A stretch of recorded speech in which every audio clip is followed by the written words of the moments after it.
I wish I had a dime for every time during my divorce that I said these three words. Well, really four words. Life's not fair. And I used to just be everything. I was like, this isn't fair. It's not fair. And I'm the kind of person who I swear, if it's about money, it's the money doesn't bother me as much as the fact that it's just not fair. I'm a very fair person. I try to be ethical and I like people doing the right thing. So when I went through a divorce, it kind of drove me crazy. But my guest today is going to talk about life not being fair, how divorce really isn't fair, and then tips on how to deal with when things seem really unfair. So I want to introduce my guest, great person to talk about this with. Her name is Leah Hadley. Leah is a divorce mediator, a financial advisor. She has so many credentials, AFC, CDFA, MAFF, and has been in the financial industry for 20 years, specializing in divorce for 10. Hi, Leah. Hi, Jackie. Thank you for having me. Always nice to see you and spend time with you. I'm sure a lot of your clients in mediation say those words. It's not fair, but Leah, it's not fair, right? Tell me about that. Yeah, so especially when we're doing mediation, we often talk to people about what they want out of their divorce, what they want to be able to say about their experience. And people always say they want it to be fair. And that's always where they start. They want it to be fair. And then you're absolutely right, Jackie. That's the baseline we have, and then nothing measures up to it. And it's a real struggle because that's what people want is they just want it to be fair. But keep in mind that fair is in the eye of the beholder. And so what's fair to you may not be fair to me, right? So what I'm hearing you say is that it's impossible to make it 100% guaranteed fair. And fair is also an opinion, right? Absolutely. Okay, so tell me about specifically like how fairness applies in divorce. And I'm stealing this from your article. You wrote, I have two words for you. It doesn't. Okay, so you say the sooner you can accept this, the faster you can adjust your thinking so you can move through the divorce process and beyond with less angst and more grace. And you say it's a tall order. So, before we get into these tips on how to deal with the unfairness, let's talk specifically about what feels unfair to people in the divorce. Well, and honestly, it starts with the divorce itself, right? The fact that you have to go through this major life change, and especially if you are not the one who made the decision to divorce, or you feel like you were pushed to it because maybe there was an affair or something happened, and everything about that feels so unfair because it's not your choice, right? And so when you don't have that control, you're giving up that. It's very disempowering, and that's one of the things that people are often frustrated with. Right. And when you go into mediation and that's kind of your mindset, like, I never wanted this anyway. You're the one who met someone and left me. Or even like, I was the one who wanted my divorce. And I was like, this isn't fair. Why is God doing this to me? Why are all my friends' marriages working and mine isn't? Right, Why am right, I such a loser? That's what people think. And it's right. not true. And it isn't fair that this happened to you, but no one ever said life was fair. That's right. That's right. And that's what we have to accept, as difficult as that may be. But there are some really specific things that just are not even considered in cases a lot of times that, quite frankly, are really unfair, Jackie. So, if we look from a financial perspective, for example, it is very common for women to take time off to help raise the children, bear just a lot of the responsibility for raising children. But from a financial standpoint, a lot of times, most times, that's completely overlooked when we're looking at how things get divided in a divorce. Right, like lost career opportunities, lost promotions, raises. Now they have to start over. What they would have made, it really is heartbreaking to these women, especially if it wasn't their choice. At least if it was your choice to get divorced, you feel like, well, at least I'm getting divorced.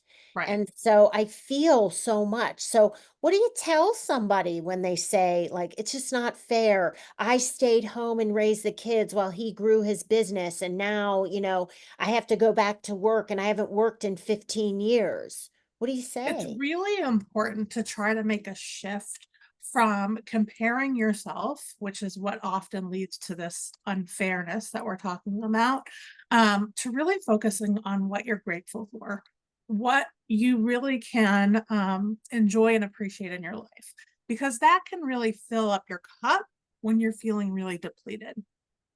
I could not agree more, but I feel like we're jumping ahead of ourselves, but that's okay. In Instead of saying like this isn't fair, like think to yourself what you have and how it could always be worse. And that kind of shift in a mindset will make you think, okay, I can handle this. But I want to go back to some of these examples in divorce where things aren't fair. And specifically one I'm thinking of is, so when I was single before I got married, I bought a house, condo, whatever. And then I got married and my ex sold his home. He wasn't married yet, so he got all the benefit of that. Moved in with me. We got married. That then became marital property. Now we got divorced and I have to give him half of what that home was worth. That to me was like, how is this even possible? What do you tell people? Yeah, so we really focus on helping people to understand separate and marital property. It's different in every state. So that's really important to know. And so for some people, commingling, living together, cohabitating in a house together, can make that become marital property. But in some cases, depending on the state you live in, it could still be separate property. So I really see. educating clients on understanding what is separate, what is marital, that helps sort of with that fairness, if you will. And But and it can also be the opposite where your spouse brought assets into the marriage and you're leaving with very little, and that still feels very unfair. okay, and also I was gonna say that what oh my gosh, I completely forget what I was gonna say. Okay, forget it. We'll have to edit that out. Okay, more examples of things that seem unfair. Custody, okay? Mhm. Oh, no. Okay, no. Sorry, Rob. We're going to edit that whole thing out because I remembered what I was going to say and it was very important. So let's go back to right after Leah was finished speaking. Okay, what I want to say is that educating people on what marital assets are and what non-marital assets are is very important for people who are going to you for a consult or who are just thinking about divorce, right? So Absolutely. the time to find out about that is before, so that you don't walk into mediation and get shocked by all of this stuff and then have this reaction that's like really emotional and keep saying this isn't fair and start crying and being upset. Get the crying and being upset out of the way so that when you go into mediation you already know what the laws are. And even I would back up further, Jackie. Everybody should understand the difference between marital and non marital property because there are ways to protect your non marital property. But if you just don't know the difference, then you don't necessarily keep accounts separate, right? You don't necessarily keep good records of funds that were used that may have been separate property in maybe down payment on a house or something like that. And so everybody, it's really important when you enter that marital contract that you learn this stuff so that way you can protect yourself. But absolutely, if you're headed into mediation, you want to be very clear on that before you head into mediation. So that's a really tough time to find that out. You're listening to the Divorce Girl Smiling podcast. My name is Jackie Pilosoff, and I'm your host. And today I am here with Leah Hadley, who is a divorce mediator and a financial advisor. And Leah and I are talking about the fact that life is not fair, especially in divorce. We're going to take a short break. When we come back, we're going to talk about other things in divorce that might not seem fair. And then Leah's going to offer tips on how to deal with feeling like things aren't fair. Well, yeah. Okay, we'll be right back. Welcome back to the Divorce Girl Smiling podcast. My name is Jackie Pilosoff, and I'm your host. Life's not fair. How many times have you heard that? Probably a lot from your parents, if you're like me. And it's true, especially during divorce. That's what we're talking about today. My guest is Leah Hadley, AFC, CDFA, MAFF, big credentials in the financial arena. She's a divorce mediator and a financial advisor. And Leah, I want to touch on a couple more things that are probably brought up in mediation where people say this isn't fair. When an ex gets a girlfriend and starts spending money on that person and or bringing the kids around the person, and there's just a ton of resentment. Tell me about that. It's really hard, right? I mean, we're struggling with all of these different emotions on so many different levels, right? Your ex is moving on. There's a financial issue that you're dealing with, and it involves your kids. It's just so multi-layered. And that really it's not fair, but it's not going to be, right? We really each have our own journey, our own path through the divorce process, through our transition into our next chapter of our life.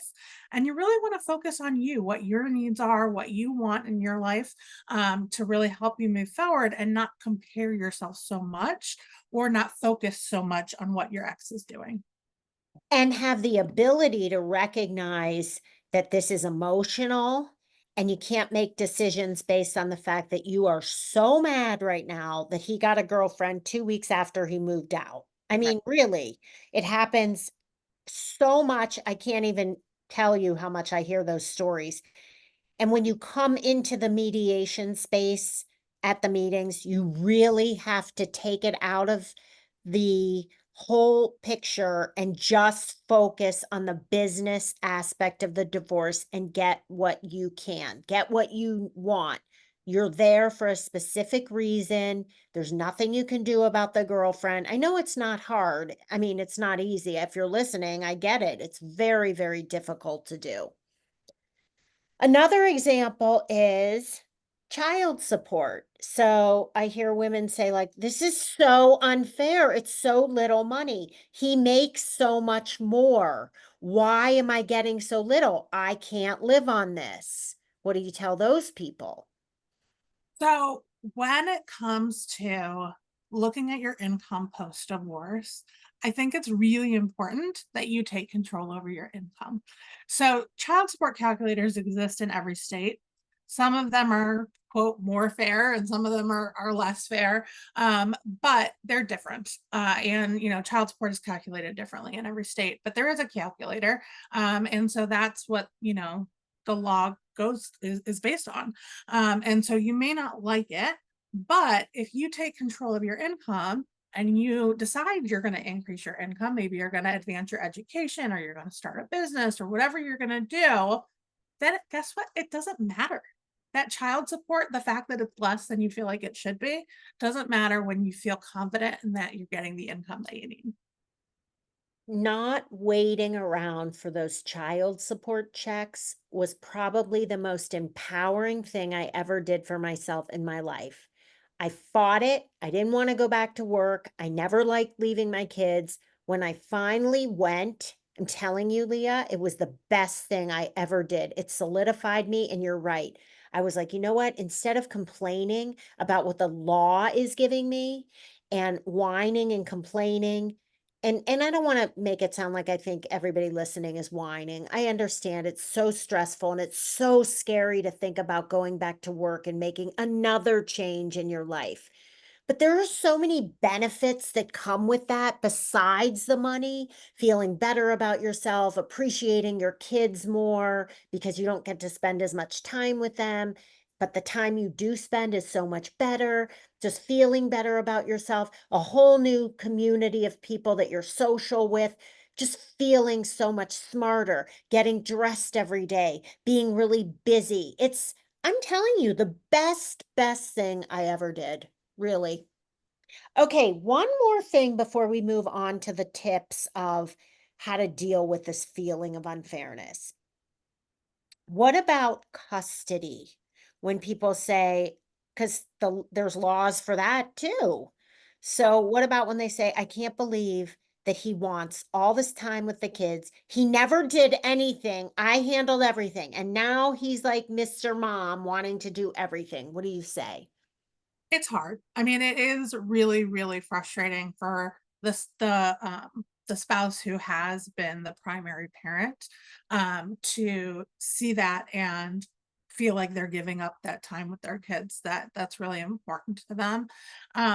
But if we can think about it in terms of the other parent really stepping up and being part of their child's life in a more meaningful way, I have to say, when I was, married to my ex-husband, he did not spend a ton of time with the kids. He worked a lot, and, I was shocked to see how things changed, how he really spent quality time with our kids once we got divorced, and now it was on him during his time.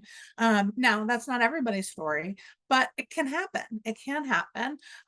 Sometimes we see where one parent's asking for more time, and then they realize they get more time, and okay, they don't necessarily want that time, and they kind of want to give it back, right?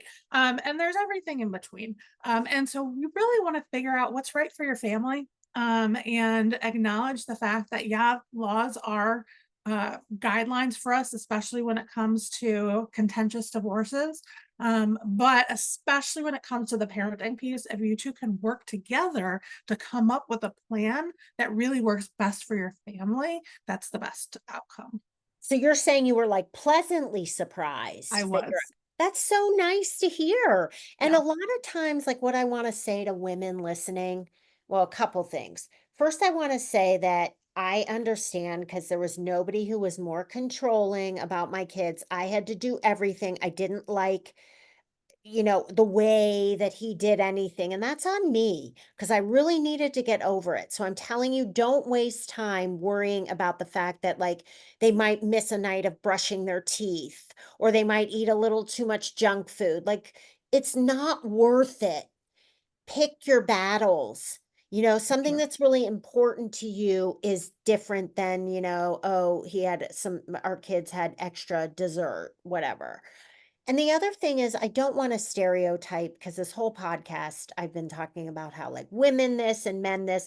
I'm just telling you that what I hear from majority, but there are so many wonderful stay at home dads. There are so many women listening to this where they're the breadwinner and they have to support the person. And so I don't want to gender stereotype. So sorry about that.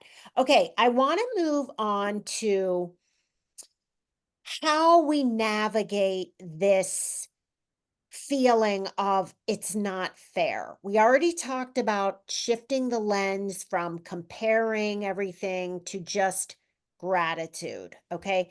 But there's a couple more things you wrote in this wonderful article, which, by the way, you can find on divorcedgirlsmiling.com, written by Leah, is understand the uniqueness of your journey. So you write, every person has a unique life path with their own challenges and victories.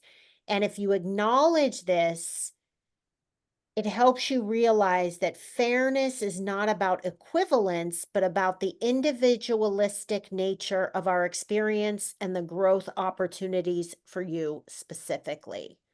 I love that. It's so true, right? It's all about finding your own path, focusing on yourself. I think that's one of the benefits that people miss when they are splitting time with their kids and maybe they have a little bit more me time than they're used to. It's really an opportunity to see, like, what do I need? And to really focus on your own personal growth. Then you're not necessarily worried about what's fair and not fair. Because if you're happy, You're not worrying about fairness, and you're not even thinking really about your ex anymore. It's the people who really don't move on that stay stuck because they can't get over the divorce and how it was so unfair because they're really not making an effort to make their life better. And the more you work on yourself and building your new life, the less you kind of live in the past. You don't think about it anymore, and it really doesn't matter. Do you know how many people I've talked to, both men and women, who tell me I've been divorced for 10 years or 15 years? I footed the bill for everything. They don't even care at this point. Like it just comes up. It's not the first thing out of their mouth. It only comes up because I'm a divorce expert and my company's Divorce Girl Smiling. And I'm amazed, and I think, "Wow, that," and I say to them, "That must have been really hard," and they go, "Well, I love my kids." That's the kinda answer they give because they've moved on. Right. And the on the other side are people like, I know a woman who still brings up her divorce, and she's been divorced for 18 years, and she brings it up in every conversation. So, do you wanna be that person or do you wanna be the person I just talked about? Right.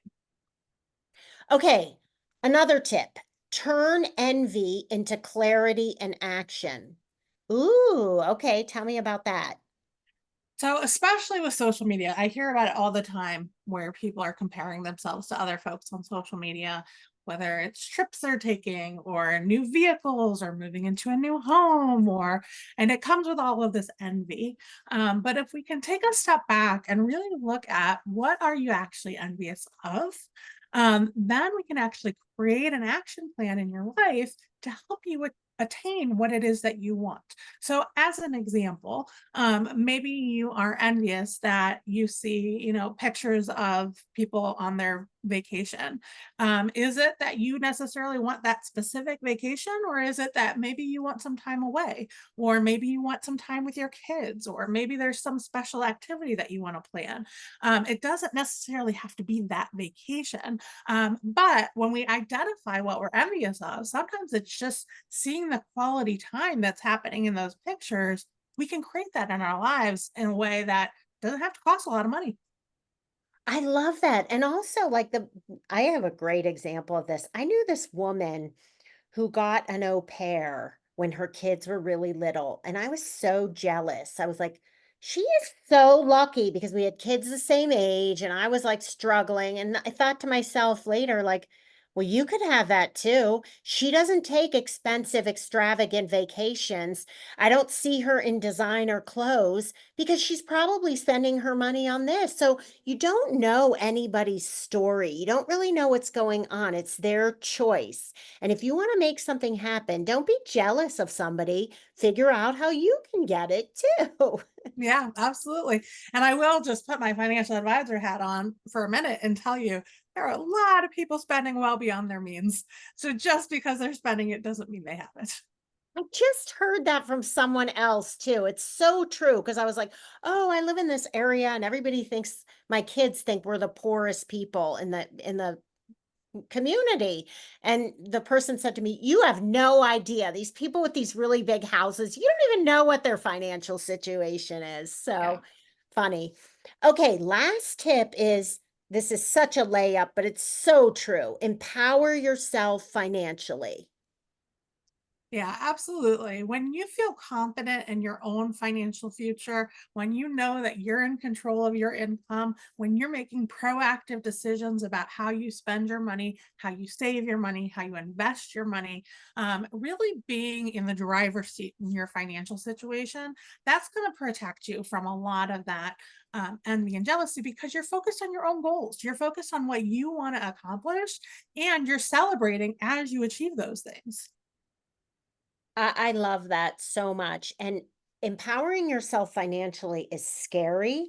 It's uncomfortable. It means making changes. It might mean budgeting. It might mean finding out you can afford something you didn't think you could. But knowing everything is so important in making decisions moving forward. So you really have to really take a close look at it. Absolutely. Leah, thank you so much for spending time on this. I love this conversation. Oh, it's been my absolute pleasure. And if you want to learn more about Leah, you can find her in the trusted professional section of Divorced Girl Smiling under mediators. But you can also find her on her website, which is Intentionaldivorce.com. no, you know what? I was Googling it to make sure, and it took me to another site. Yes, I knew that. Intentionaldivorcesolutions.com.